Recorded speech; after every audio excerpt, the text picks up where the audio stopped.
Hi, Jana. Hi, how are you, Dr. Raj? I know that's not your last name, but it comes easy. How are you doing? I'm doing great. And you? I'm really good. Thank you for coming 2 weeks Oh, ago to your oh, Mr. Covey and how that, it worked for you. I was going to say that was a very nice event that I saw you at last at EKU. It was lovely. I'm so glad that you could come. Mhm. And Diana McGill and then there were some provosts there from the KCTCS schools as well. But Yeah. so I didn't really get to talk with you at dinner, but I think Mr. Covey was really taken back by everything at dinner. Yes, he was very gracious and shared all the information. And then I don't think that I told you this story, but many years ago, when I was listening to his dad was talking about the impact of modern music on young people. And he said that he had his son holding weights on his arms and then playing good music versus the rap music. He said when he played rap music, he just couldn't hold up the weights anymore. So I asked Stephen M.R. Covey if he was the son that his dad was talking about. He said, no, he was talking about my brother. I said, well, that was kind of interesting. But he says, I remember that story.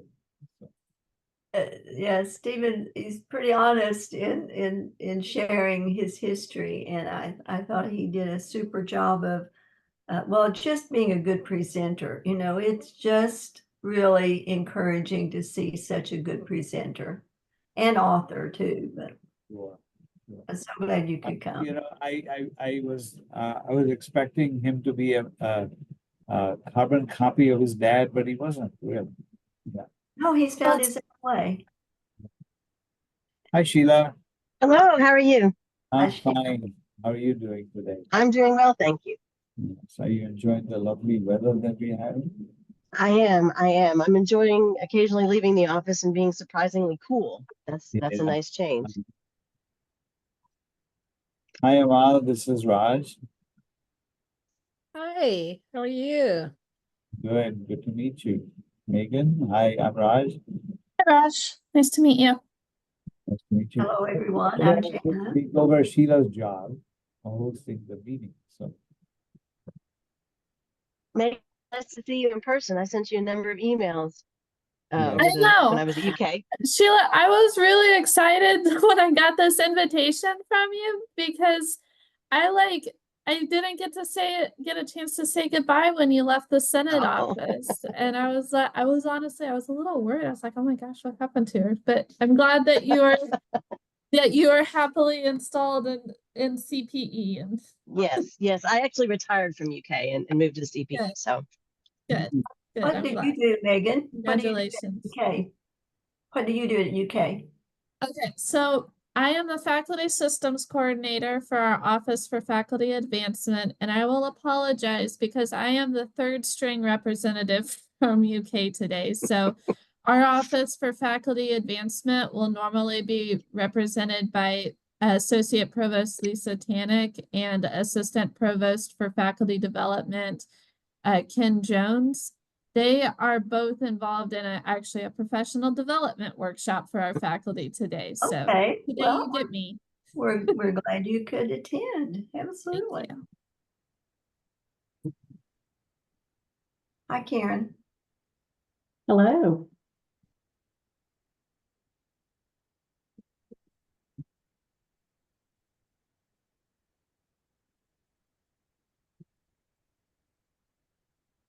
right. I'm going to see if I can get started with the PowerPoint.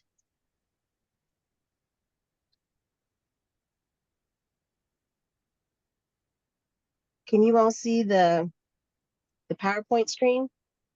Yes. Okay. All right, well, welcome everyone. Thank you for being here. I'm really excited about this initiative, and I think we will be doing some really cool things. So I really appreciate you all. Whoops, I appreciate you all being here and willing to spend some time doing this. So that's really fantastic. So briefly, our agenda for the day is I sent out an agenda, a charter, and a PowerPoint. If you didn't get them, let me know and I'll be happy to send them, resend or send again. But generally, we're going to meet ourselves. We'll look through, I'll let you know how we got to where we are today. We can look at a charter for this, for the Faculty Leadership Academy. And then we can talk about deliverables for me to present to you all at a subsequent meeting for some additional discussion. And as a reminder, the intent is for the guiding team to help the CPE to identify topics, speakers, presenters, experts, case studies, those sorts of things to help us make sure that we're doing something that's relevant for faculty across the state. So we've all kind of introduced ourselves, but maybe we can go around again. I'm not sure all of us were here. Maybe Jana, if you don't mind to start. Well, I'd be glad to. Sheila, thank you for leading this initiative. And I'm Jana Weiss. I am currently serving a CPE as the director of the Kentucky Graduate Profile Academy. And its job is to build in the 10 essential skills that Kentucky has identified.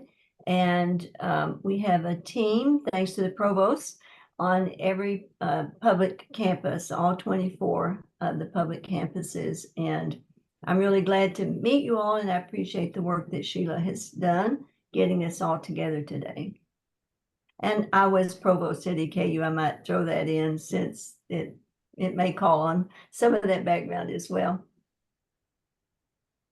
Raj, maybe you go next. Yes, hi. I'm pleased to meet everybody online.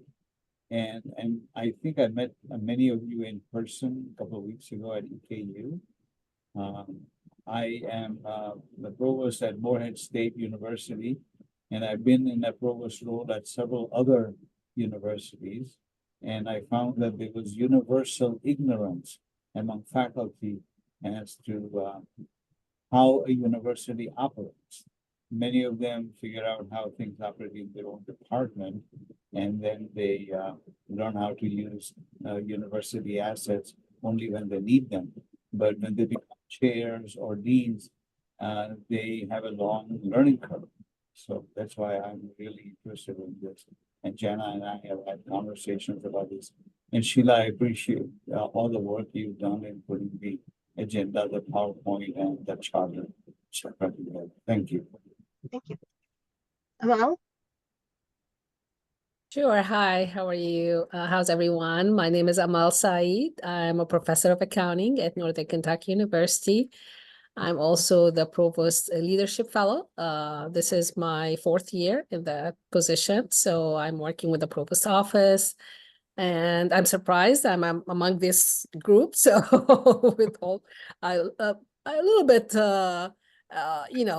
no pressure at all at me, but I think maybe Abdu and Diana suggested me since I've been running the Leadership Institute at Northern Kentucky. So nice meeting you all. We trust Abdu and Diana, so you're in good company here. Thank you. I appreciate that. Megan? I'm Megan Lucy. I won't be your normal representative from UK. Our assistant provost for faculty development, Ken Jones, will normally be attending these meetings. But I work with him in the Office for Faculty Advancement. I primarily work with our database systems that house faculty data, but I've been at UK for a decade and have helped faculty through the entire faculty cycle from onboarding to retirement. So hopefully I can add something today, even if I'm not your regular representative. Karen? Yes, Karen Mayo. I'm the provost at Bluegrass Community and Technical College, and I'm delighted to be a part of this group and really think that we can produce something that will be very valuable across the state of Kentucky. So excited to be a part of this team. Thank you. And then Gil? Thanks, Sheila. Hi, everybody. I'm Gil Hunter. I know a couple of you. I've worked with a couple of you in different capacities, and great to see Jana again. Always good to see her for sure. And I am the Assistant Vice President for Retention and Graduation for another month or so. And then July 1st, I'll be our university's Presidential Fellow for something. President McFadden and I are still working on what that will be, but we know it will be related to faculty development, staff development, and student support, direct and indirect student support. For sure. I went through the Academic Leadership Academy when it was hosted by Bluegrass Tomorrow, Bluegrass Higher Education Consortium, in 2016, and then was on their planning committee from 2017 through its dissolution last year. And in that role, I helped develop the mentor program, and then worked with mentors as they worked in that capacity. Karen was one of those mentors and did great work for that initiative too. So I'm really pleased to have the chance to bring that experience and build on it for what we can do here. So thanks for giving me a chance. Absolutely. Everyone who's indicated they're happy to volunteer will definitely take you up on whatever you plan to volunteer. All right, so this may go without saying, but we want to provide these sessions for faculty in Kentucky to help the state landscape as well as the individual institutions. As Raj pointed out, many times faculty, they know where they are, but they don't know how to get to somewhere else within their institution. Just sometimes things finding the right tech support, or how do I buy this thing? So we want to give them an idea of how the institutions are connected within themselves, but also how the institutions interact with each other. None of our institutions are an island, so we all have interactions with the other colleges and universities. And we want to make sure that that's something that faculty are aware of. And we also want to talk very clearly about academic quality. If someone were to ask me what my position is, I'd say academic quality is my jam. That's the niche that I'm in. So in addition to providing some leadership opportunities, we want to make sure faculty understand how programs of academic quality are going to be best serving the students, and how to determine if these are programs of quality. So the way we got to this point was I looked at some national faculty leadership programs, got some ideas about topics, about format, that sort of thing. And then specifically, I analyzed the survey results from Academic Leadership Academy participants. And I put together their likes, dislikes, that sort of thing. And then either in February or March, Melissa Bell sent a survey to chief academic officers to ask for their input about a Faculty Leadership Academy. So I will have to offer a caveat. I think there were 9 responses to that. So I think that if there's anything that in the responses from that survey that doesn't, that you all think is perhaps not the right way to go, I just want to make it clear that there wasn't an overwhelming number of folks who indicated something. It were decisions made by 9, and we appreciate those 9, but if you all think we need to move in a different direction, that's perfectly acceptable. So for the Academic Leadership Academy, the participants, the highest marks were given to networking, small group interactions, and hearing from the current post-secondary leaders. There were a lot of opportunities for panelists of provosts, panelists of budget officers, presidents, and then those were always followed by a Q&A session. So participants really liked those. They did, in terms of takeaways, they asked for more one-on-one activities, again, mentoring and networking. Although I think some of I didn't keep track of which results came through at which time, but some of their comments had to do with Zoom fatigue during the pandemic. They wanted more one-on-one time, or they wanted more breaks, and more breaks, I think, is a Zoom thing. It's not necessarily, they couldn't make a phone call in 15 minutes, sort of thing. So, and then there were a few sessions where participants were asked to report on their takeaways. And so a lot of it wasn't all of the different sessions, but I thought it was interesting that they were taking away the idea that they need a long-term point of view as a leader, and that it takes more or less continuous quality improvement to continue developing as a leader. So that was fairly common. So it seemed to me that that was a nice thread that the Academic Leadership Academy was weaving into the participants of their sessions. One other thing that I noted in I think it was feedback from both the CAOs and the ALA participants, was that the content needed to be applicable to four-year institutions and two-year institutions. So I think there were a few sessions that had, I think budget was one that was called out specifically, that wasn't as necessarily as applicable to two-year institutions. So I just want to make, one of the things in the back of my mind is we need to make sure that's applicable to all the folks who are attending. We looked at, excuse me, in terms of the survey for the chief academic officers, the response was essentially that participants should be full-time. They were off, the participants were roughly split between early career and mid-career. However, we've got two other initiatives offered by the CPE that kind of fill a different niche. So if we stick with middle career faculty, then that will be an area where it's a unique offering and there's less overlap with the other professional development opportunities that that the CPE offers. In terms of content, the chief academic officers suggested leadership development, which is not surprising. Things about management, managing people, and the higher education landscape in Kentucky. So if you had a chance to look through the charter, you'll see that that's kind of the direction that we went in. There were other options that folks offered as ideas. There was conflict resolution, performance feedback, coaching, leading remote teams, hiring processes, and then things like campus operations, enrollment management, Title IX, and that sort of thing. So we got really good feedback about the types of things that should be offered.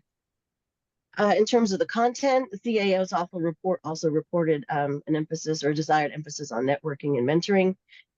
Case studies seem to be not as interested, case studies were very interested in continuing, but there wasn't a lot of interested in short-term and long-term projects.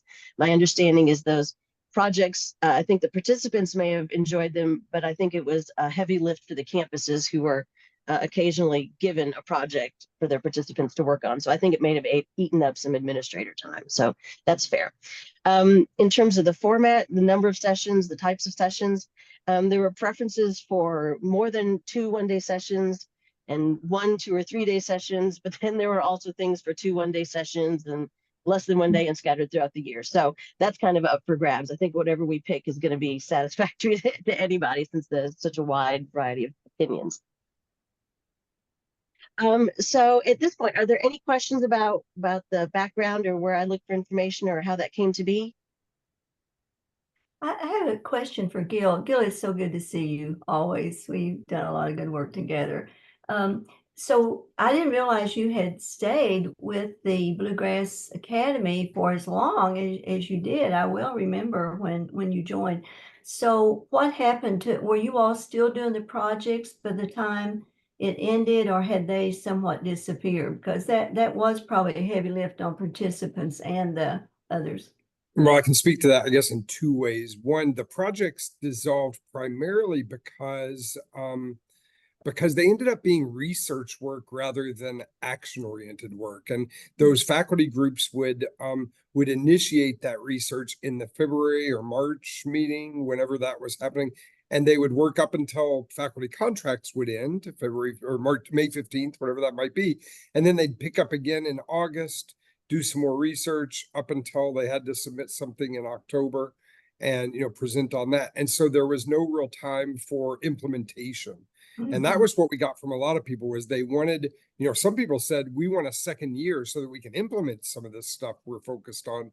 But I think that the fatigue of just doing the research and not having the chance to implement was a contributor. But then the second thing was that desire for that mentoring and that connection. So that was a recommendation that that participants were making, was we'd like to talk to each other more outside of these 2 meetings, and specifically talk to people from other campuses. And so that was what helped us assemble mentor groups that had a range of institution types. Every mentor group had 2-year and 4-year people. Every mentor group had public and private people.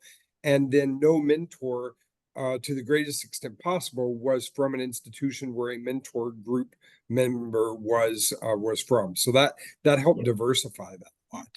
Does that answer your question? Yeah, that's really good. That's good background and updated information. Thank you. Absolutely. All right, so we can probably start moving into the charter at this point. If at any point something strikes you, feel free to speak up and just stop me. There's I'm happy to I'm taking notes, but I'm happy to make any edits you'd like to see. So I thought we'd go through the big things and then we'll dive into the details a little bit further, maybe later in the meeting or at a subsequent meeting. So I put together the charter at Melissa and Jana's suggestion. This will just help make sure that we have our ideas and we stay along the same path. I figure this is kind of like a Google map. There's all different kinds of ways to get there, but once you start down a path, you might want to make sure you keep following that same one.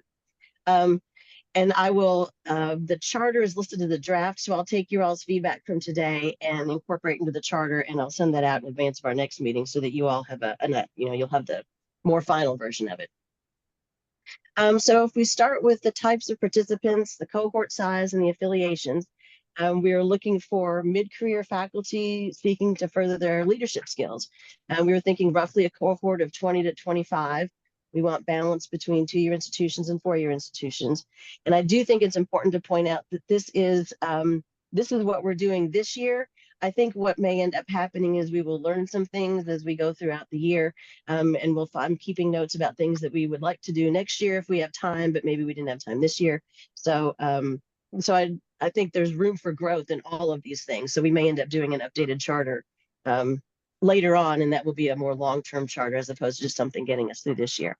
So are there any concerns with that type of information, or with the types of participants, the size and the affiliations? Just a clarifying question for me. Are we thinking, I mean, I see the representation on this guiding group is all publics.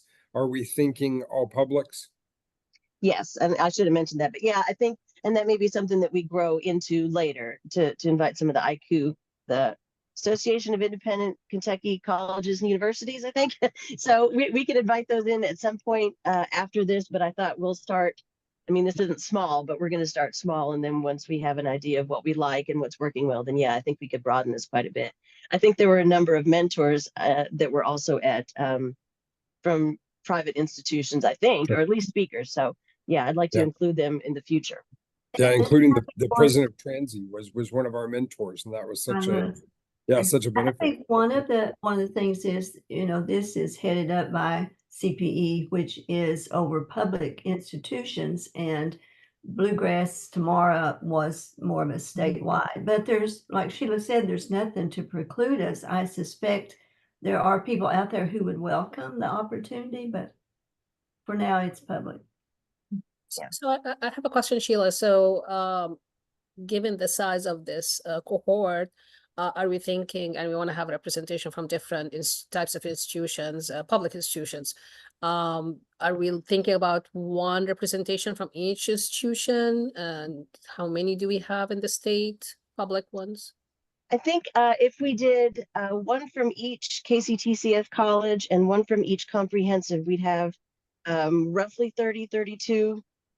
Now, Janice says there's 24 campuses, so we'd have 24, between 24 and 30. But so I'd like a balance, but and in future years, I think we'd like to have a more robust, I'll get to this later, but a more robust application process so we can balance it better. But I think starting out, we'll do as much of a balance as we can, and that it's going to be very important so that the topics are applicable to 2-year and 4-year institutional representatives, just for that reason.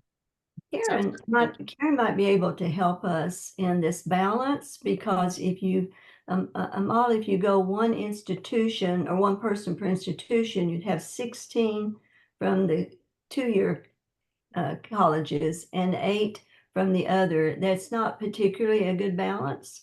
So Karen might be able to help us in a way that how we would balance those 16 with the 8. So Karen, it will be a challenge, because of course everybody would want a person, right?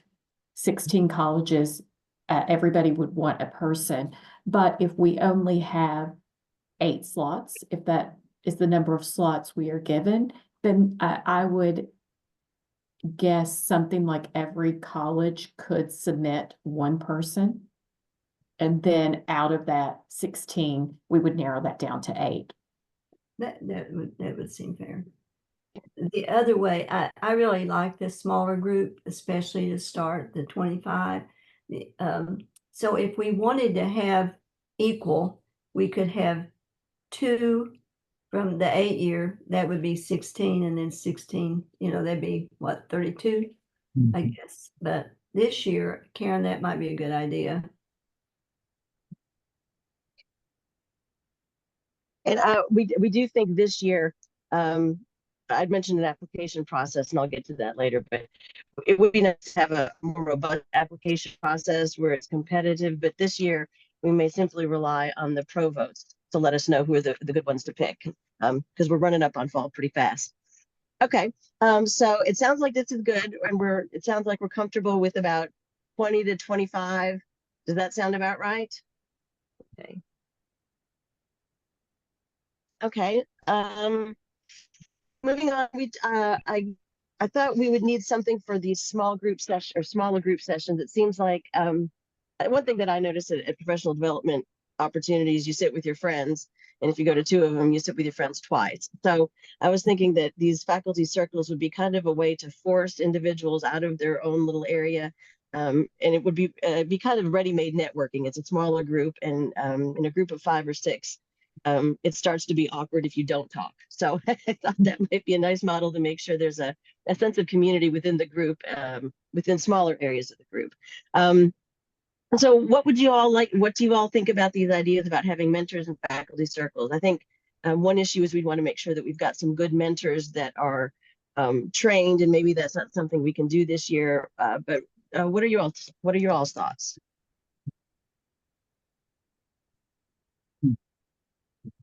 I really love the idea of faculty circle meeting, especially in between the full group meeting. So it really depends too on the frequency of the full group meeting and the time frame.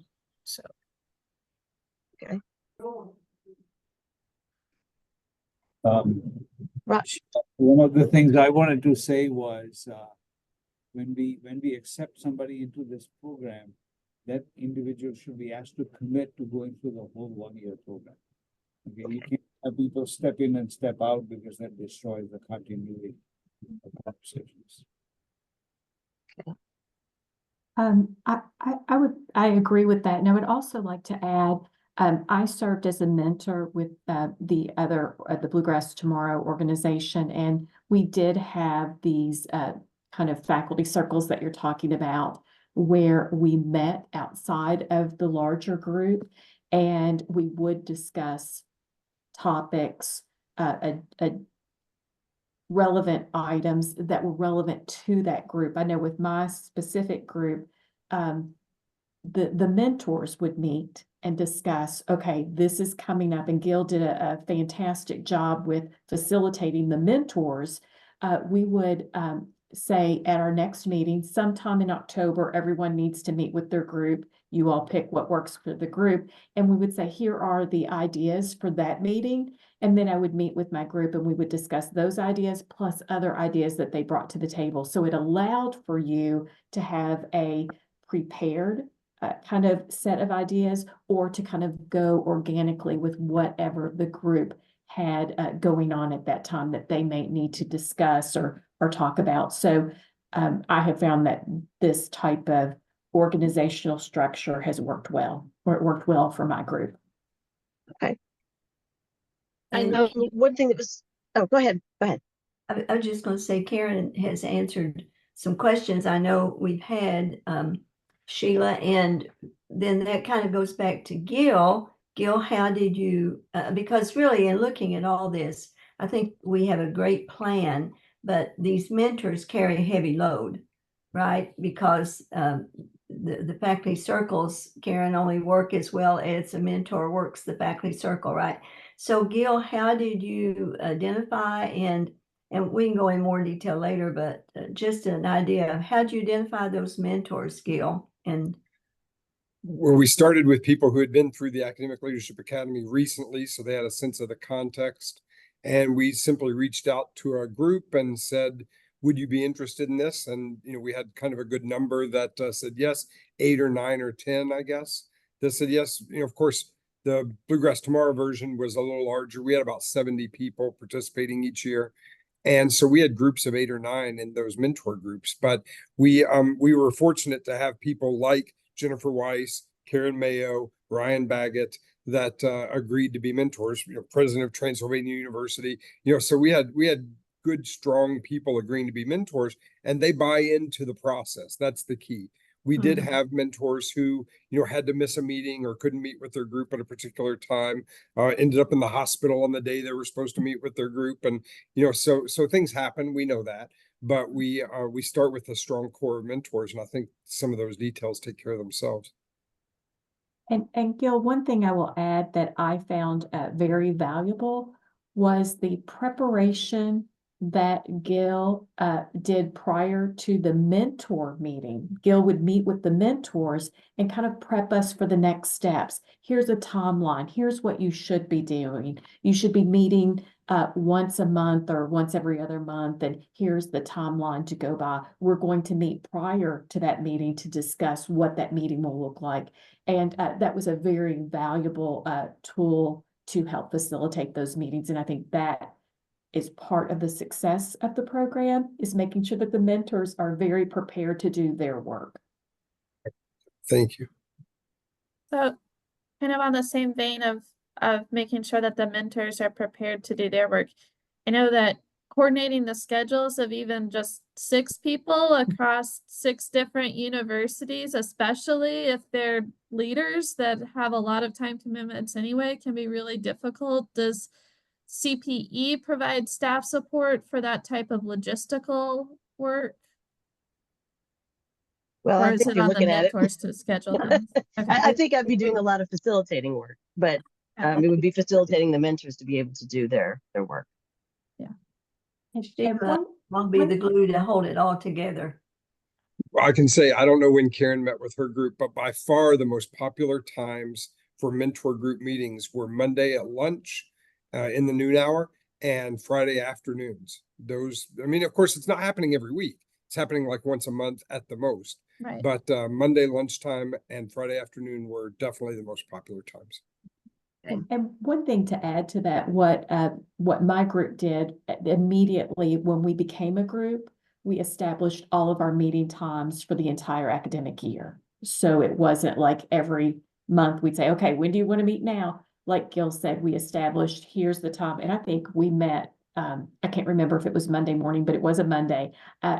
Everyone said 9 o'clock Monday morning is a good time. We put it on the calendar. I sent the invite for the entire year. That way they knew that was going to happen. Of course, things come up, meetings come up where people had to shift, but for the most part, people showed up. I mean, they used, this was a priority for them. They had invested in the program and they worked their schedule around that. Okay. So So how it many sounds- meetings, one more, I thought a question, Sheila. How many meetings did the faculty circles meet during the year? Because that'll be coming up in a minute. We might as well ask now. Did you meet monthly? Not quite. Met well, so we had the October meeting in person, and then met in November, met in maybe, well, I'm going the wrong direction, aren't I? Though we started in April. So met in April in person, then met in May, met in August, September, and then met in person in October. So 3 or 4 in between, plus the 2 in-person meetings. And we scheduled in that October final in-person meeting, we scheduled a mentor group session. So like an hour, maybe even an hour and 15 minutes where the mentors met with their groups. And that was good, kind of, closing time for those mentor groups, and was a good in-person commitment for mentors too. Okay. So it sounds like what I'm hearing from you all is that we do need to keep this sort of model. We need to have faculty circles and we need to work on mentors and make sure we've got them. So that will be, I think that finding the right mentors will be a heavy lift. So I think we're very grateful that Gil is here, at least in terms of giving us some ideas of how to start.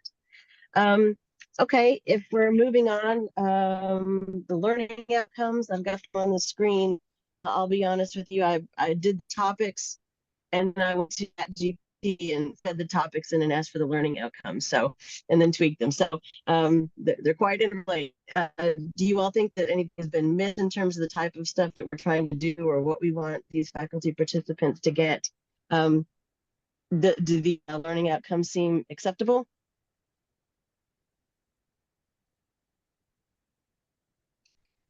got those, and then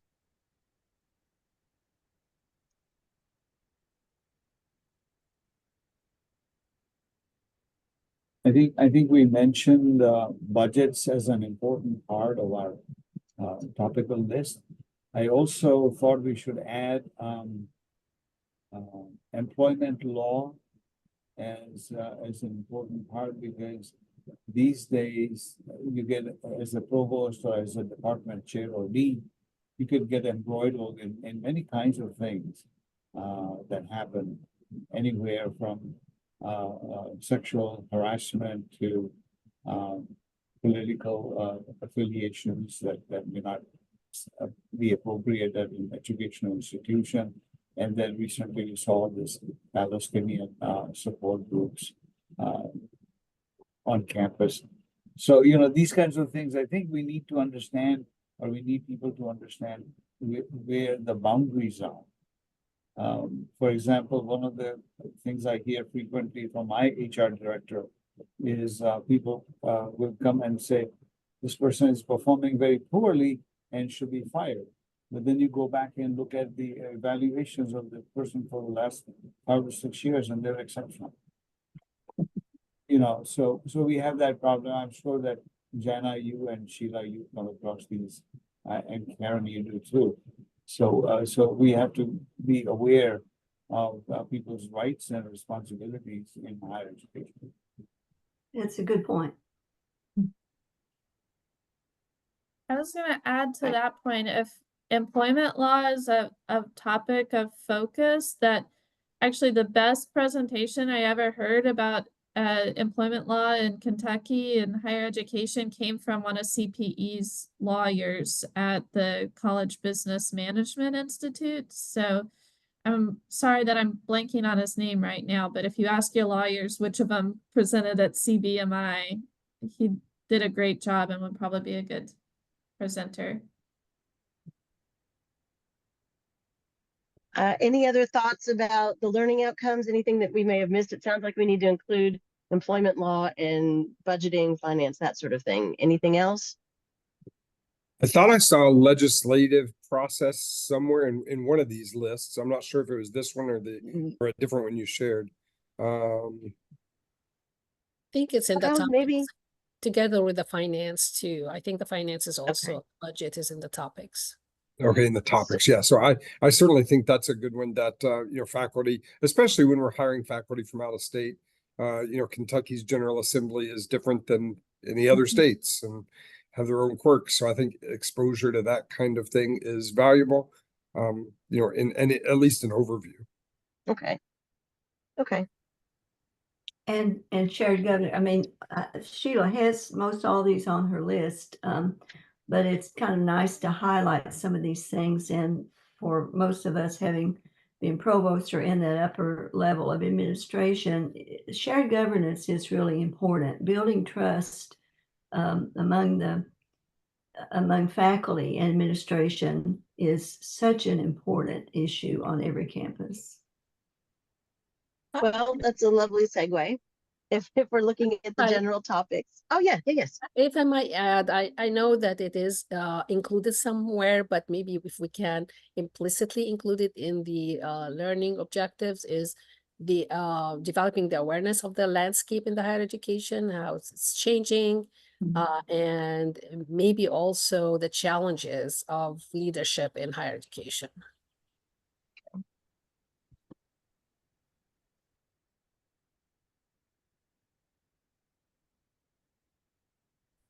Okay.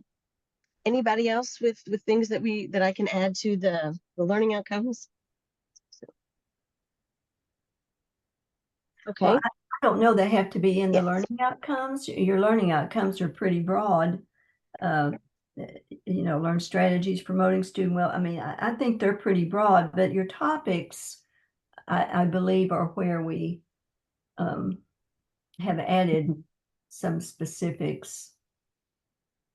Okay. I don't think your learning outcomes can necessarily cover every topic that we have. Okay.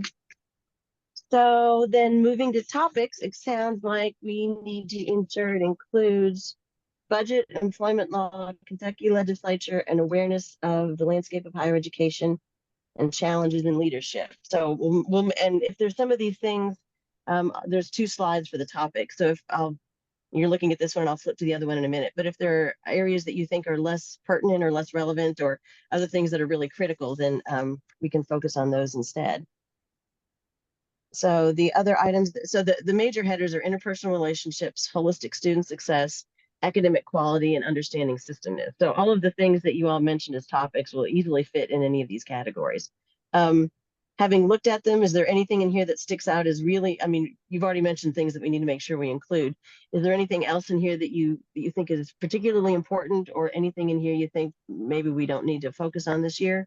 For the interpersonal skills, some of the things I've been thinking about is leading through change, managing teams, emotional intelligence.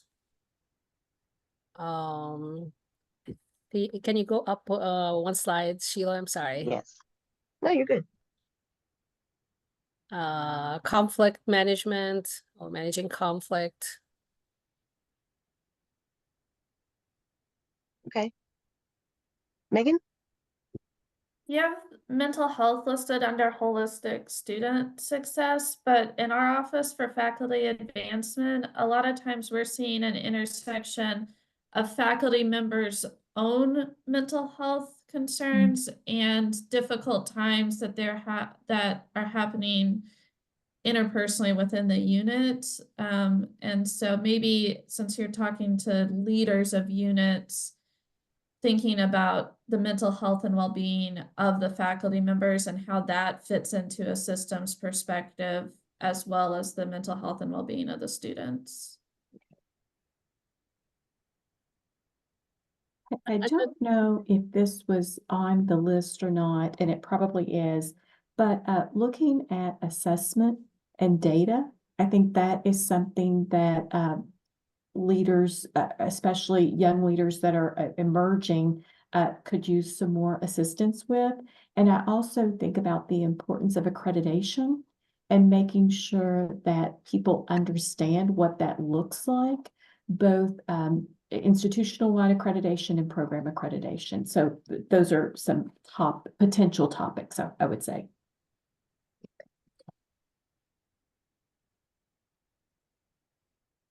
Have you all noticed anything in here? I mean, this is, I don't know as though we'll be able to cover all of this during a full year, but is there anything in here that you think is less critical for us to include? I'll flip back to the other slide. For the personal management, do you mean by that in the previous slide? Do you mean by that like managing up, managing from the middle, you know, managing teams, or what do you I think it's broad. I think in my experience, faculty get promoted because they're good at what they do, and there's a sense that they will be good at what they do. But often faculty don't have any experience managing employees. They've managed students and they've managed coworkers, but managing staff is a little bit different. So pretty much it was, and that may come into some of what Raj was talking about, is when you have a group of maybe 7 to 10 or 50 people that report to you, not just personnel management, but how do you manage the personnel management? So I think it could be broad. Yeah, because You know, that question, yeah, go ahead. please, no, you go ahead, please. I was going to say, because it's very important, I see that from the Leadership Institute we have, is that usually, you know, chairs or even deans are used to managing down, but sometimes managing up might be a challenge, or, you know, leading from the middle. So I think if we can make sure that we address these issues when we talk about personal management, it's going to be important. Amal, you used a word that I was heading toward, and that's leadership, to take from Mr. Covey. We heard a couple of weeks ago, he says we manage things and we lead people. And I think probably leadership of course, it's a very broad topic, but many of these things that have been listed here, like managing change, emotional intelligence, conflict resolution, and all that, they really do come under a leadership category. So this is an academy for leadership. So I think we definitely want to hit that. So we might rearrange some things, but make sure that we we get all these in from a leadership perspective. You know, that might bring in, we hadn't really talked about a book study, but Karen and Gil, was a book study ever part of your academy? I can speak to that. The very first year it was, Sullivan University bought books, paid for the books for everybody. But after that, they changed their funding priorities and nobody else stepped up to pay for a book study. It really was great to do. There wasn't a lot we did with the book, but doing that reading about the history and context of higher ed really opened me up as an English faculty member who only read stuff in Irish literature, basically. It really opened me up to a new genre of literature. And I can look at my bookshelf now and I can see I probably have 40 or 50 books on higher ed, current issues, et cetera, that I've read and recommended to people since then. So it was really valuable. But I think to a point we've made a couple of times, we can't do everything. And if a mentor group takes on book study, then if we don't get to any of the things that Karen was talking about, if we're talking about the book. So I love book studies, but I don't know if we can do everything in this format. Oh, absolutely. Well, yeah, the whole state's been exposed to two really good books on leadership. And one is the idea of building trust. Is The Speed of Trust, and the other is Trust and Inspire. And I just throw that out because they're really for personal development, I think. So, there's some aspect of what we read to help us develop our own skills and our own strengths. So, but I wonder if it's the kind of thing that we could, introduce, make available somehow, and have it be an additional optional kind of, hey, here's your mentor meeting. We also have on these dates meetings to discuss this book, something like that. Mm-hmm. So and go ahead. for the Leadership Institute that we have at NKU, we have a specific book we meet once a month for a whole day on Friday. And we incorporated some of the chapters from the book, which is Reframing Academic Leadership. And we found it, the feedback from the two cohorts up to now has been fantastic. So maybe we can, as Gail mentioned, we can incorporate it in some of the sessions or in between in some of the circles. So one other option well, I think it sounds like one book is going to be the max. So we could have a leadership book, like you all have mentioned, leadership in higher education. What do you feel about some kind of like a personal assessment? One of the ones that came to mind was Clifton Strengths, where they can do an individual assessment and then have, I think there's someone at the CPE who knows someone who does Clifton Strengths assessments. And so this individual could review everyone's assessments ahead of time and then give a presentation on that. Which do you think would be most effective or most useful for the participants? So Yeah, I Megan, don't go want ahead. to discourage you from that idea, but we had a leadership academy at UK over the last few weeks that incorporated Clifton Strengths, and we got pushback from some of the faculty members because of the peer-reviewed literature on Clifton Strengths might not have been where they would have liked to see it for something that was being implemented in the program.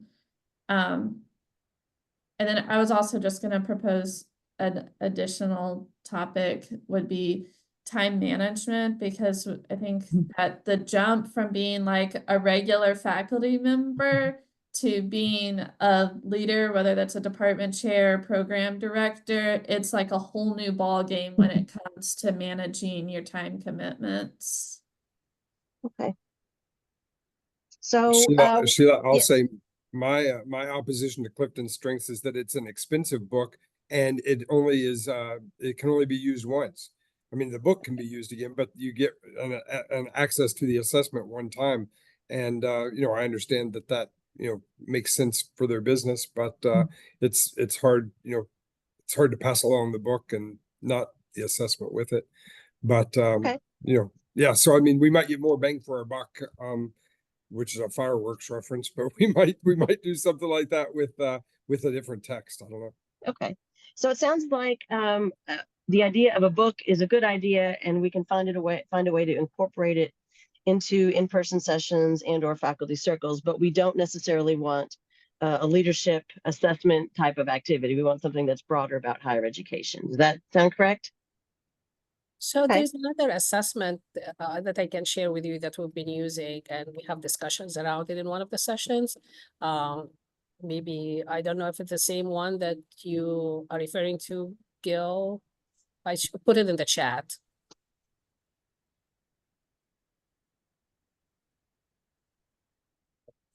Sheila, I'm getting the impression from the conversation we've heard in the last few minutes is that we probably want to focus more on interpersonal relationships and management of the people that work for us or that report to us, rather than focusing on student issues, even though they are central to what we do.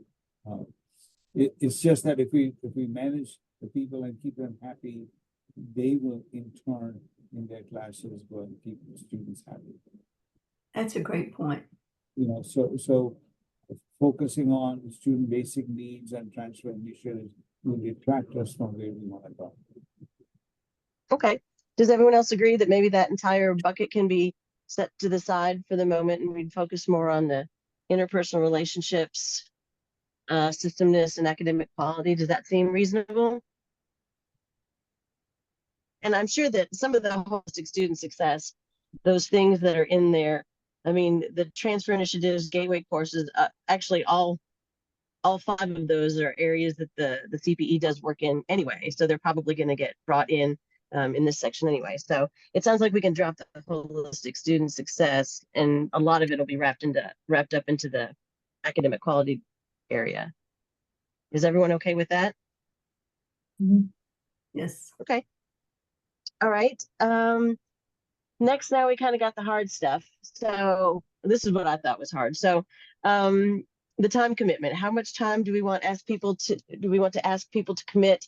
When I was playing around with these things previously, I had I created a draft calendar, and I realized at one point that the mentors were going to be doing more work than the participants themselves. So we do have to have some balance about these things. So what do you all think? How many is the right number of in-person sessions? When? Virtual sessions? Should there be virtual plan sessions where participants come and there's maybe a 2-hour seminar on budget, for lack of a better description, or do we want the virtual sessions to be just faculty circles? What do you all think?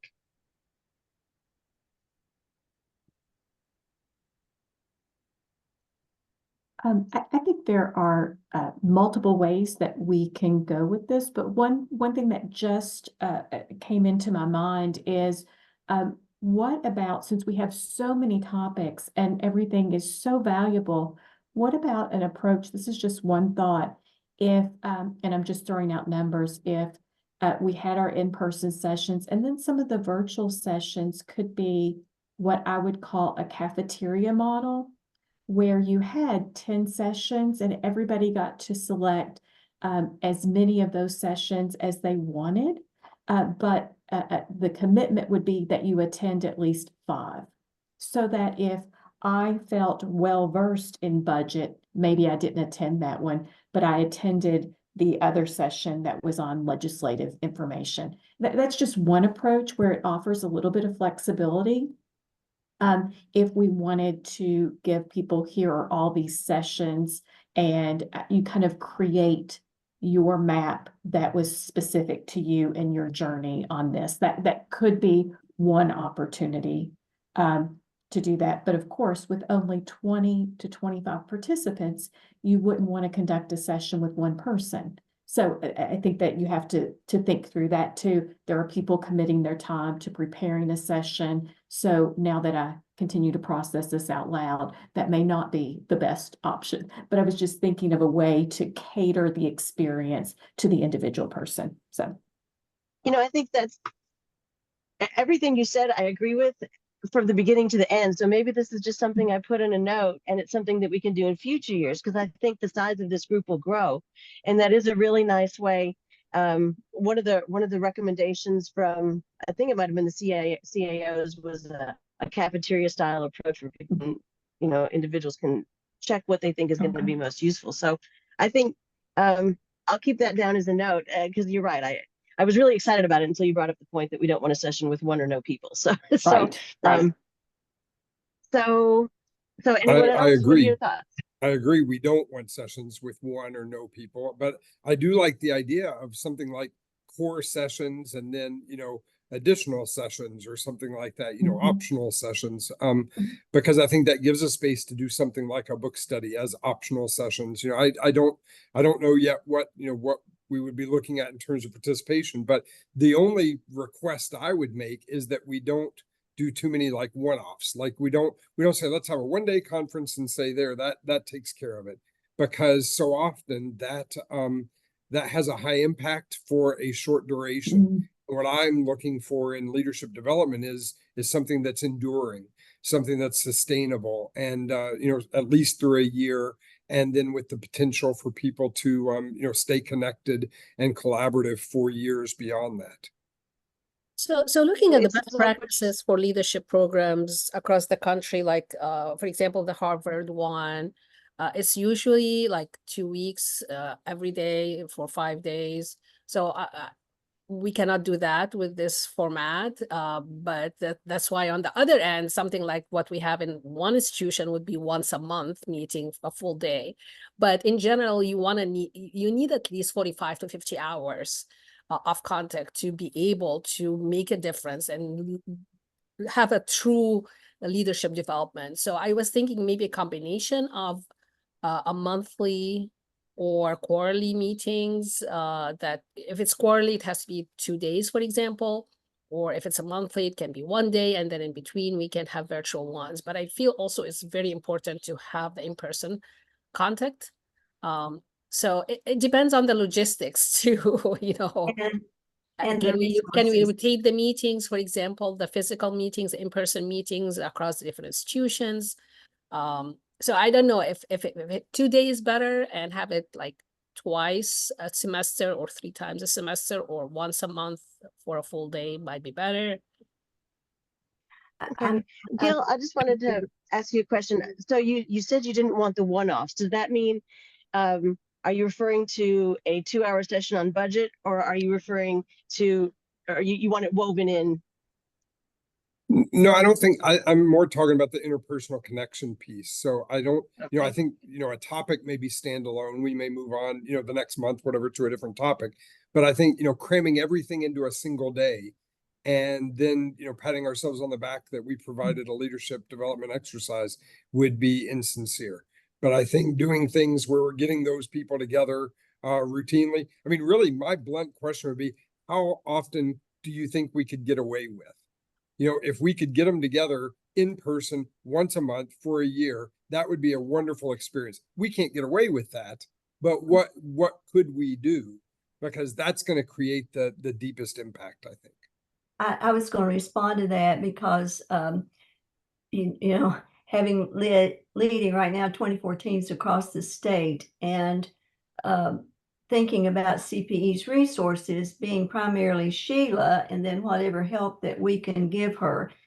There's not resource at CPE to provide a monthly meeting in person. And I don't believe, unless the budgets have changed across the institutions, that the institutions would support sending people once a month. So I think we have to be reasonable this first year. And Gil, it seems to me that if the schedule worked for the Bluegrass Tomorrow, of having 2 in-person meetings, and that's really what we've done with the graduate profile. And then you can have webinars or, and that's where the faculty circles, I believe, pick up. So it's not a one-off. What do you present in an in-person meeting that can carry the discussion through until whenever it ends. So I would suggest, not that I disagree, and the Harvard is a good model. I really enjoyed my Harvard experience, and the book actually that we used at the Harvard Management Institute for Leadership was a great book. But aside from that, we've got time to pick a book. But I think this first year, if we can do something reasonable that doesn't just burn everybody out, so that that they don't mind suggesting, oh, we want them to say, oh, this is a great experience. You should volunteer. You would have a great experience. Maybe logistically to help foster that kind of ongoing interpersonal connection when you're seating your faculty circles, if you seat them based on geographic proximity, I think there's enough diversity in the institutions across the state that you could still get a good diverse circle and maybe have like a group that's like, 5 people from the eastern part of the state and another group that's 5 people from the bluegrass and another 5 from the west. And then that might help facilitate like, oh, we met this one day, but I could drive down, 45 minutes to get to visit my new friend, as opposed to, I'm going to have to drive all the way from Paducah to Pikeville to see them again. And then Sheila, I am going to have to leave at 2:00, but I just wondered, will you be sending the recording back out to the group so I can share it with Ken? Yes, I'll send the recording out, and I will also send out an updated charter. And I'm glad you mentioned the time, because the time got away with me, Okay. got away from me. So it sounds like we think 2 or 3 in-person visits and maybe 2 to 3 virtual sessions. Does that seem about right? Yes, I agree. Mhm. And it's possible that the virtual, so there'd be 2 to 3 in person, 2 to 3 virtual, and then we might think about other faculty circle meetings as well, or would those be in place? Would those be the virtual meetings? Sounds like those would be the virtual meetings. Those would be the virtual meetings until Okay. there are. And then Okay. each faculty circle can decide how often they want to meet, virtually or otherwise. Okay. And so then maybe next time we can talk about exactly when we would do the in-person sessions. I'll take a look at the CPE calendar and see if there are any large events that are already occurring that might be a nice dovetail. The only other things I had for us particularly were the selection criteria. Unless there are any objections, I think we might just ask the chief academic officers to nominate 1 person or 2 persons. And that way we can have we know we'll get a group that the provosts are happy with, and we'll know we'll get a group that the provosts have trust in. So that'll be a nice self-selecting group. In the future, we can do some kind of application and then run those by the provost as well. So last, I'll go over this real quickly. Next time, first thing I'd like to do before we leave is establish the time and date of the next meeting, if that's possible. But I'll send you all an updated charter. I'll start working out a possible schedule that you all can have to pick at and poke at our next meeting. And then we can talk about maybe what we'd want in an application. And now that I know a little bit about how long these sessions will take and what the modality will be, I can start looking at what the cost might be. Given that this time worked today, does anyone, are folks free on June 20th or June 27th at 1 o'clock? I'm not. On June Okay. 27th, I'm away. Okay, then I may send out, I'll do what I did the first time. I'll send a note to Raj and Karen's assistants. I think they've probably got the wickedest schedules. I'll find the times when they're free, and then I'll send that out to Jana and Gil, and then also to Ken and to Amal. Because it sounds like Megan will not be joining us again after this. But yes, I'll send out the recording, and then and I'll start working on another time for us all to meet. Do you all have anything else you'd like to say? Any other comments? This was a very productive meeting, and thank you all for attending, but Sheila especially for all your hard work. Yes, very organized. very Thank you.